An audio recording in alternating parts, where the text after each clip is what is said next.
All right, guys, what's going on? Welcome in. So there was this article that was released from the New York Post here regarding Tyron Smith and just his overall impact on the New York Jets so far. And man, did it fire me up. Like, reading that thing, I was pumped, right? Not gonna lie to you. I was sitting there smiling the entire time. Tyron Smith, look, we're not even a day into training camp, right? A lot of things can happen. I understand that completely, but Tyron Smith has been as advertised, right? I mean, we signed him to this incentive-based contract, a lower number than what he was projected to get on the open market going into it. That signing shocked a lot of people because we never really see Joe Douglas land deals with the top player at a specific position of need in free agency. It always feels like it's the tier 2 guys that Douglas brings in. But in the case of Tyron Smith, he was the best left tackle on the market. Going into it, everybody knew that. And then we get the weird report about only 2 teams, which I'm still admittedly concerned about. 2 teams offered Tyron Smith the deal, the Cowboys and the Jets. Smith rolls with the Jets. But so far since he's been in the building, apparently he's impressed coaches and teammates on the practice field, in the weight room as well. Saul actually made a comment that he looks strong and he was just throwing around weight, making it look easy. And also in the locker room.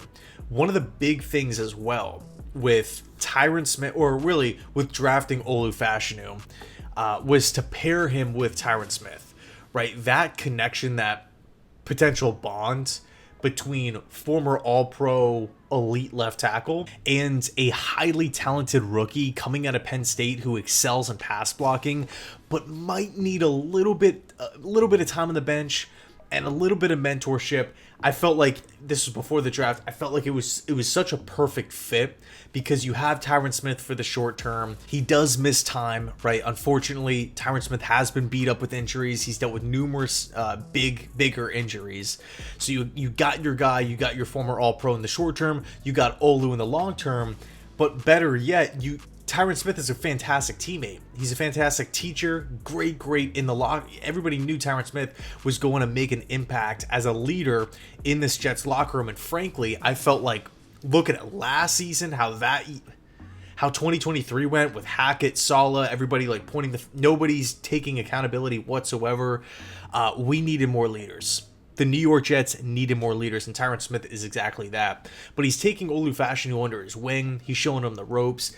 And that, again, that big brother, little brother relationship in June, late May, mid-June, I mean, it's been great, right? Like, put yourself in the shoes of Olu Fashanu, right? You're coming in to the New York Jets, a team that really has not had a franchise left tackle in, man, I don't even know how long. It's been a long time, right? There's going to be pressure on you.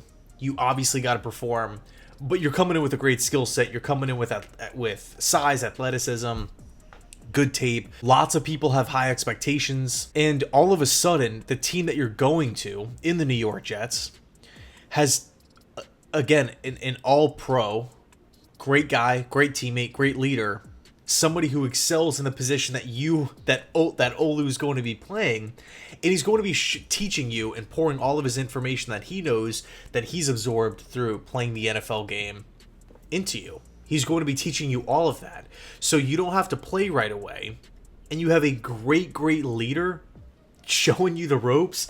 That's freaking awesome. That's what you want from the quarterback position. That's what we're talking about all the time. The Jets are just always throwing their rookie quarterbacks out there. Sam Darnold, Zach Wilson, they're, go save the franchise, go save the franchise. I mean, I know for me, I wish that Darnold or Zach got this type of treatment, right? Where he can sit for a while.